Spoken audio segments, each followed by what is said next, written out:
Are you rolling? Is this City Pulse? No, it's not City Pulse. Is this gonna be on TV? It might be on TV. Okay, ask me some questions. I'm a smart guy. Okay.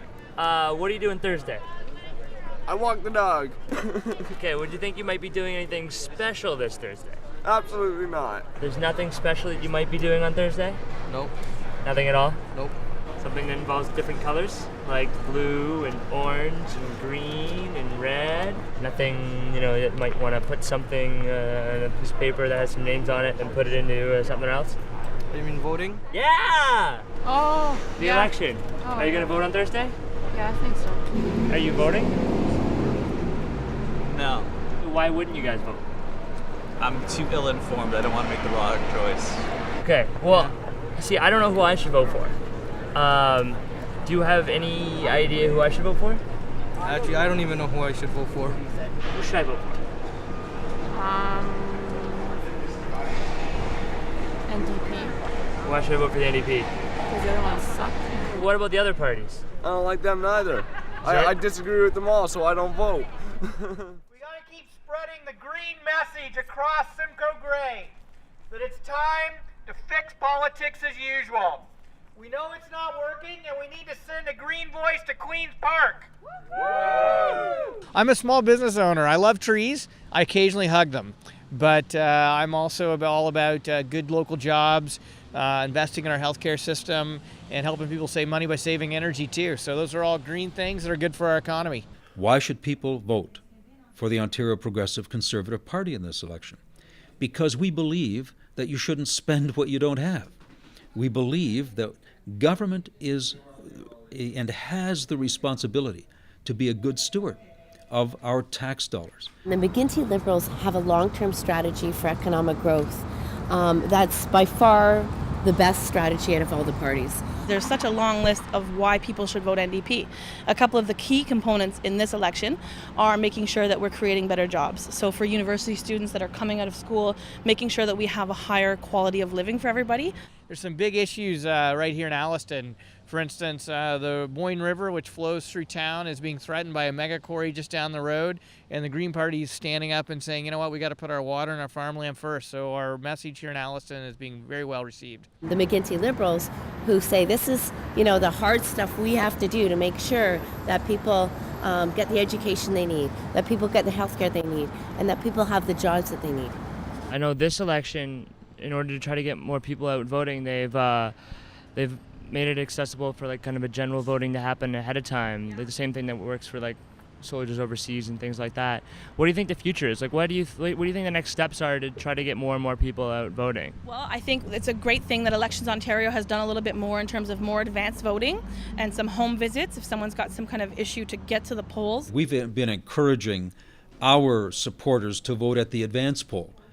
This year, people have had many more opportunities to vote in advance of the actual election day. So that's been a big part of our thrust. We're gonna go talk to folks about issues that are important to them: jobs, saving money by saving energy in our health care, protecting our water and farmland. So why don't we walk up here and see if someone's home? How's that? All right. Here we go. So Take It Over is just to get people out to vote? It's definitely the main concern is to get people to vote and to raise awareness, because the statistics are that people over the age of 55 are 2.5 times more likely to vote than under the age of 25. So we're really trying to get students and youth out voting, but also to think about post-secondary education when we're voting, because we try and just hit them where it's this will affect you. And the number one thing after that I say is if you don't vote, then don't complain. There's only this is our way. This is our one way for each level of government to have our say and to be able to ask questions and to be able to push the envelope and to be able to say, these things are important to me and this is what I'm voting for. This is our one opportunity, our one shot every 4 years for each level of government.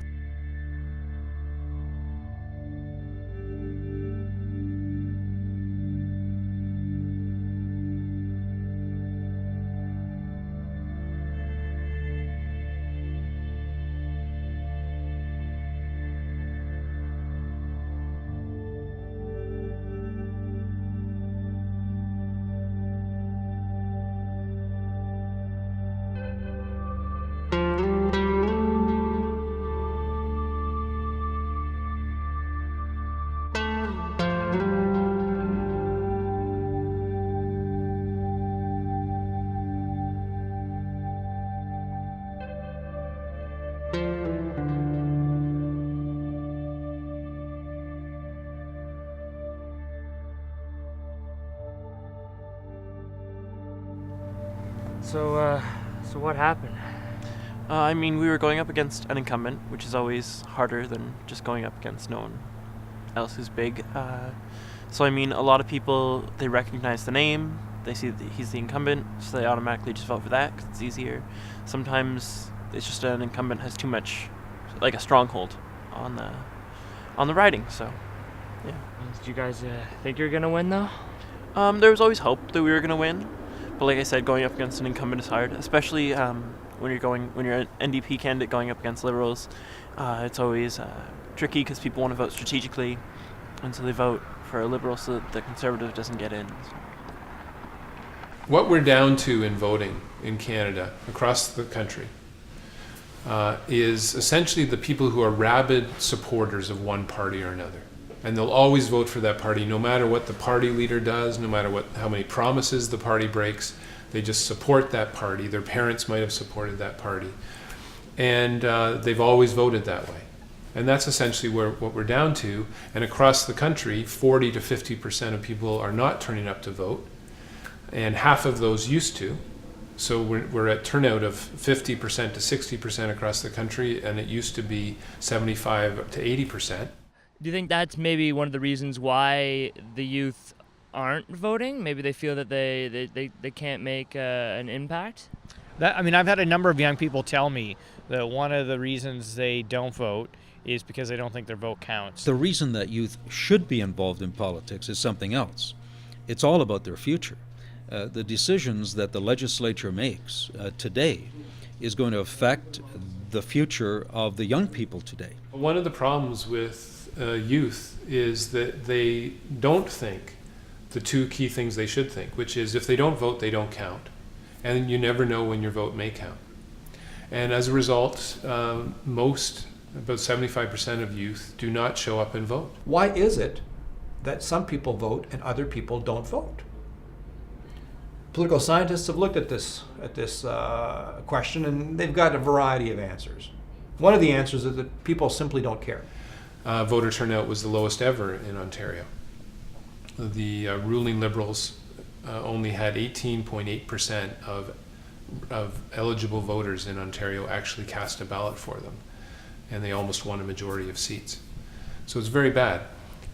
When you look at the polls that have been done of why people don't vote, that are done by the elections agencies after each election, the reasons people are giving are not that, I feel secure. They're saying, there's no honesty. They're lying to me. Even if I voted for the ruling party, they don't give me what I want, and there's no accountability for those broken promises. But what we're noticing is that with succeeding generations, the willingness to turn out and vote is diminishing. It's a very serious situation, and anybody who is concerned about democracy and who's concerned about our liberties and our way of governing and our way of life has to worry about this a great deal. We're not, however, coming up with good solutions. And that's the problem.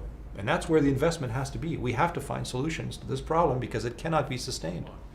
We need to have a different voting system where your vote counts, no matter which party you vote for. And that's a proportional voting system. We need an honesty in politics law so that if a politician is making a false promise, they'll get penalized if they break that promise.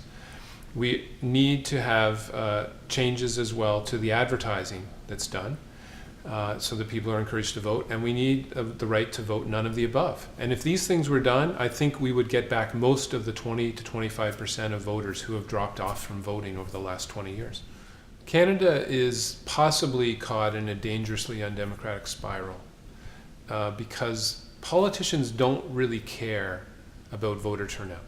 They say they do, but it works for them as long as more of their voters turn out than for the other parties. People should vote because what government does affects us. When government does not do the job, when government does not educate properly, when government does not prepare society for the future, when government does not take care of the environment, when government does not take care of the old, the infirm, when government does not take care of immigrants coming into the society, we have a problem. If you don't look at all and you don't go out and vote, and you're not comparing the party platforms and trying to inform yourself and vote in a way that really reflects your values, then you are going to get the government that you deserve. And you're going to get a government that will not protect you and that will do things that will make your life horrible. So if you think you can turn off politics and you'll be fine, you're wrong, because as Ralph Nader so aptly said, politicians will turn on you. You know, on the back of my business card, it used to be blank, and I looked at that and said, what a waste of space, right? So I've got a saying there that I've printed on my business cards for the last about 14 years now. And what it says is that if you don't get involved in the political process, you are destined to be governed by those who do. Think about that.